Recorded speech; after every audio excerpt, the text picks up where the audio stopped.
Hey guys, good morning. So after you left class today, I was thinking, what resources would I have that would allow you to kind of work through things on your own? And I found one actually in Competition University because it's got all these different business areas.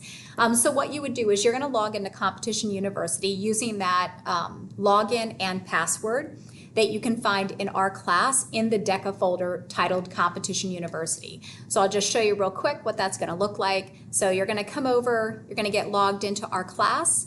The folder for DECA is going to be green. And you might already have this recorded, but if not, I would probably put it in your phone or on a little like sticky note on your computer. You're going to come in here and then the link for Competition University passwords is going to be right down here. When you look at that, one of the things that has mixed students up a little bit is when you come into this, notice that this is the username, the student logon, and the password is going to be on the left-hand side. So please make sure you notice that. You're going to come on over and you're going to get logged into Competition University. You're going to go to Prep Track, DECA Prep Track right up here, and we're going to choose Event Prep, so DECA Event Prep, and then we're going to find Personal Financial Literacy. So we're going to go into that, and that's going to have information for us on a lot of stuff related to personal financial literacy that would be awesome for any student, but would be really great for you. And when you come into this, you can see all the different options down here on the left-hand side. And you mentioned that you have an interest in investing and stocks. So we're going to come right here to investing. So we're going to select number 4 on the left-hand side. After we select number 4 on the left-hand side, it then opens up these 4 different things that we've got right up here at the top. So we're going to start out. It's got a little bit of a video for you. I would encourage you to take a look at that.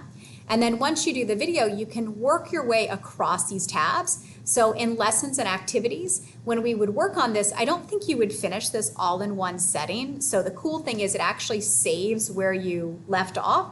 Crossword puzzles, I don't see any need for that considering what you want to do. But there are some pretty cool things. It's got these lessons down here, and it's going to take you through, it's like an interactive lesson where you can click on things and put them in order. So I think that would be a pretty cool way that you could see what was up. Also, there are some role plays down here. I don't know if that is really your thing, but the TYK will allow you to kind of do a multiple choice. And then one of the last things that you might like is in the study questions. I really like these because it gives you just 10 questions at a time. So if you kind of wanted to do a little quiz, you could always do that as well. So hopefully you'll find that that's got some information that you're interested in. You might also like a couple of these other, topics right over here if you want, but investing is what you shared with me today. So thank you very much for chatting with me today. I really appreciate it. And if you have any trouble navigating this, just let me know. Have a great day.